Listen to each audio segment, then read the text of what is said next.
Of course, this is not a mechanical process that as our consciousness becomes more purified, then naturally we tend to give more of ourselves to Krishna. So the process itself, bhakti itself,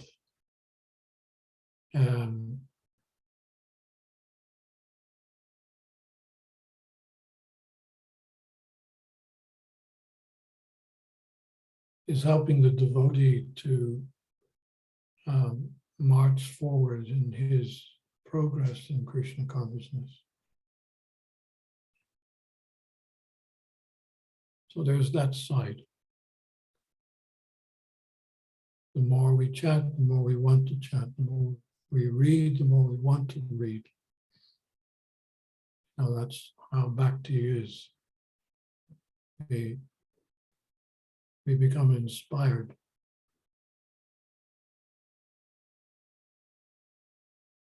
But on our part, we can also, make vows and make certain efforts in a certain direction.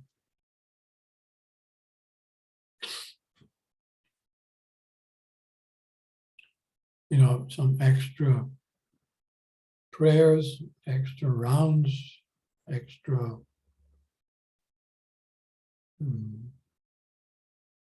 obeisances.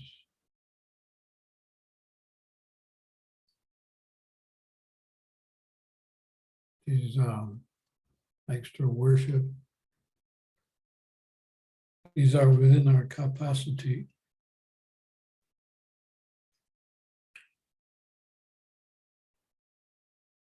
And even within the japa area, often we allow the mind to exercise its freedom. We know what the mind is doing, and we know the philosophy of Krishna consciousness. But because of some, what shall I say,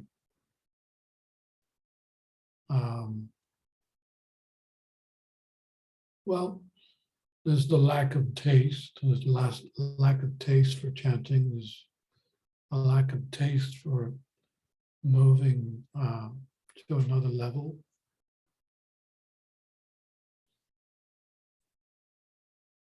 So it is within our power, but often we just procrastinate and we don't take it too seriously. When something happens to us, then we suddenly, then we become more serious. Just like in this japa workshop, we may be chanting with our mind going around in circles, but then as soon as the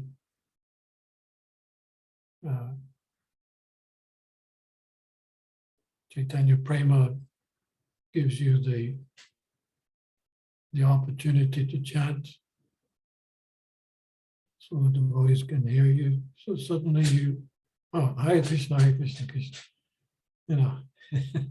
Okay, Hare Krishna. It's me on the line. So it happens to all of us. It happens to me too. I'm always better chanting when I know that everyone else is listening to me. This is, how we are. But there comes a time within our Krishna consciousness that we know that we've got to leave these kind of things to one side. It's not about us, it's about, well, it is about us, it's about us trying to develop a relationship with Krishna.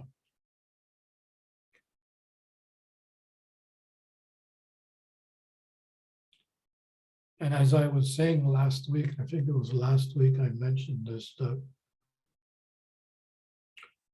you know, to be personal with Krishna is not easy. Did I say that last week? I was talking about prayers, how difficult it is to actually offer some prayers to your pictures of Krishna, pictures of Radha, born in time. And even if you have deities, it's not easy either. It's more or less the same, unless you're somewhat Krishna conscious. So therefore, it's something that we have to force ourselves. You know, we can easily speak, we can speak volumes about Krishna consciousness to other persons, but when we actually got to deal personally with Krishna, we cannot do it. Now, you may, you may do it once, but then you think, oh, I'm not ready for this. But at least that's a good start. You do it once, you can do it twice. If you do it twice, you can do it 3 times. And each time that you do it, you see how actually it's not so difficult after all. I thought this was going to be, you know, a humongous effort required to speak with Krishna. But you actually find out that it's not such a difficult situation. It requires just a little bit of faith that, yes, Krishna is there, so why shouldn't I speak to him? You know, Jesus was put on the cross and he said, "Forgive them, Lord, for they know not what they're doing."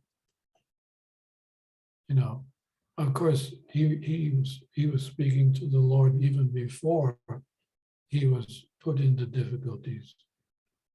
But even when he was put into difficulties, he wasn't praying for himself. He was praying for the people, that he knew that the people who were, you know, sacrificing him on the cross, they would get a reaction for that. So instead of, you know, just, you know, dying on the cross before leaving his body, he said, "My Lord, forgive them because they don't know what they're doing." And as we know in our philosophy, that if the devotee forgives, then Krishna can forgive too. So it was a very, you know, instructive, you know, comment that Jesus made before he left this world.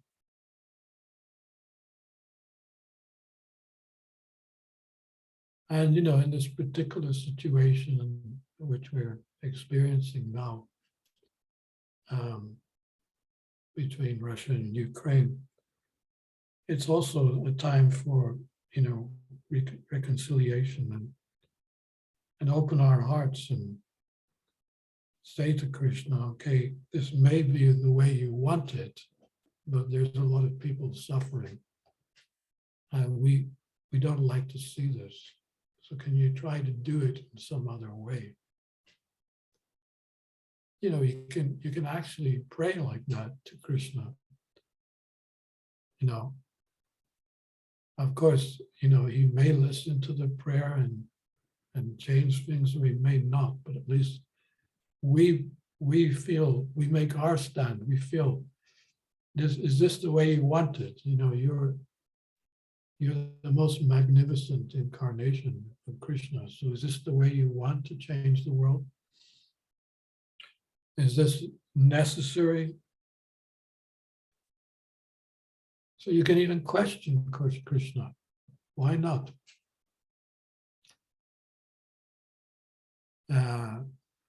You're Krishna's devotee, so he will respond in some way.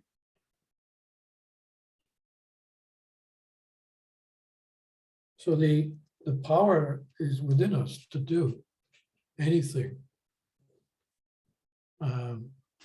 But it's whether we want to do it or not, whether we're ready, whether we're Krishna conscious or not. These are the questions you need to ask yourself. Are you ready? Are you ready to be personal with Krishna?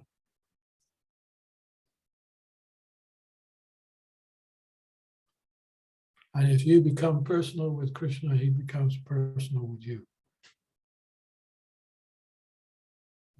Take it from me, I've seen it.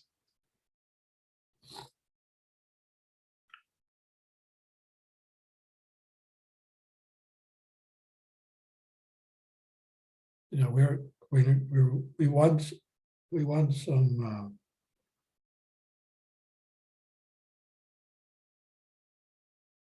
answers. We want some sign.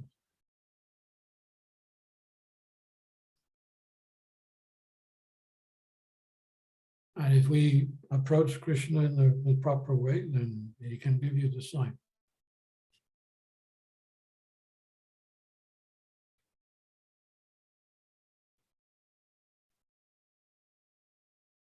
But one thing we always have to remember is that as long as we are faithful on this path, it doesn't really matter what happens to the world. If Krishna wants it to collapse, and which, you know, personally, I foresee that. I don't see that it's just a conflict between two countries. This is going to be a worldwide conflict.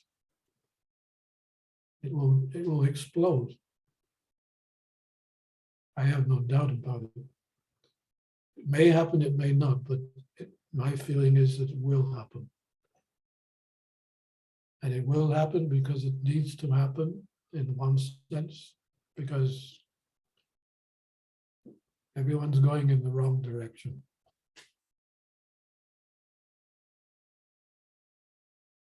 So it's a time when there's reconciliation for everyone, not just devotees, but even non-devotees. And if we, you know, see what's going on and start thinking that, well, maybe I'm the cause of the problem in the world, let me at least offer some prayers to God.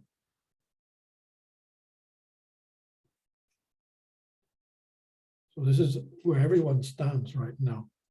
And it will get more and more like that. Not just you will have to decide to take shelter, but the whole world will have to do it.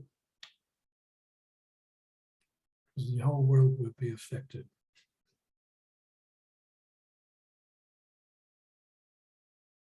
The fun is all over. It's over.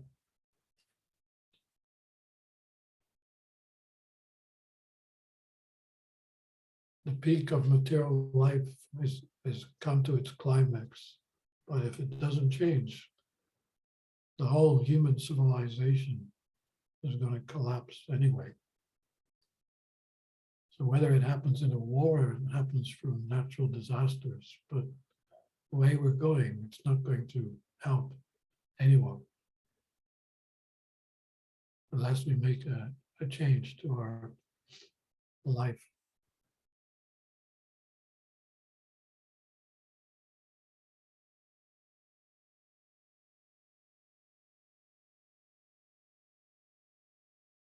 How can you keep a cow in a confined space from the time that it's born to the time that it has no more milk, and then you send it out to the field? But because it has never learned to walk, it cannot walk at all. It's just lying on the grass. And this is happening to thousands and thousands of not just cows, all kinds of animals. Is there any wonder? Is there any wonder why, things need to change? No wonder at all.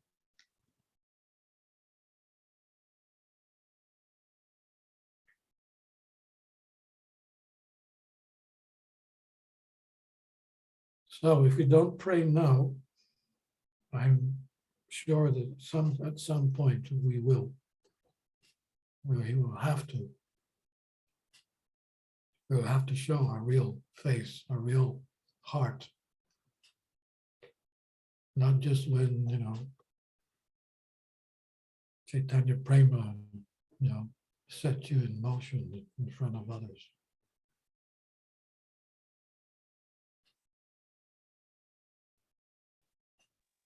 Thank you. Anything else? Hare Krishna, Maharaj, Hare Krishna devotees, please accept my humble obeisances. Thank you so much for that answer. I'm really grateful I could be here and listening to this. And my question is that what is devotion? How would you, Maharaj, define the devotion? It's like, is it just to never stop your practice, or is it something else? Thank you. Yes, I was with a couple of boys yesterday who were young boys in Krishna Consciousness, and we went for a walk. And we were discussing something like this. What is Krishna Consciousness in the real sense of the word? And Krishna Consciousness, in my understanding, is that it's not just about chanting your 16 rounds. It's not just about offering an incense to the deities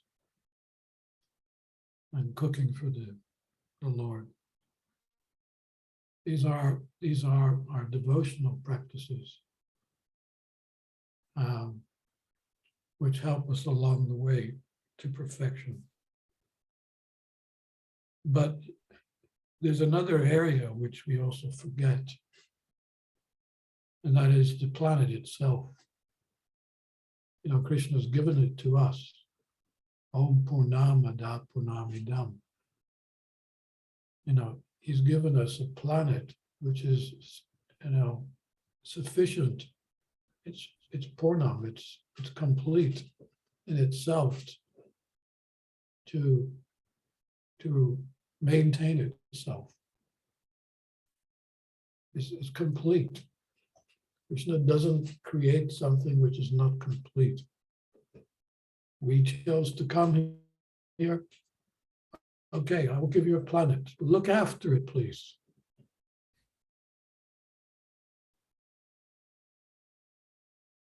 So it's a gift that we've been given so that we can try our best to be independent. But Krishna wants us to look after it. Because if we don't look after it, then we will again suffer anyway, more than what we are. So just to give an example of what we could do, which I always do, and I learned this, from living on the land and understanding how we should appreciate what Krishna has given us. Bountiful earth and what it's able to do to sustain us. It's just unreal. It's just, you actually go focus, zoom in on what is, the sustainability of this world.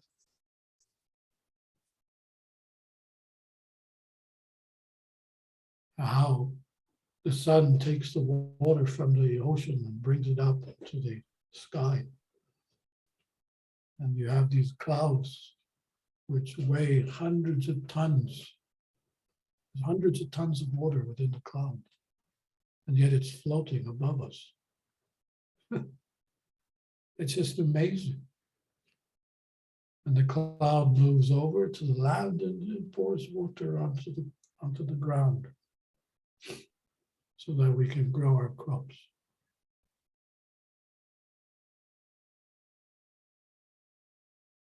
So this is Krishna's sustainability program.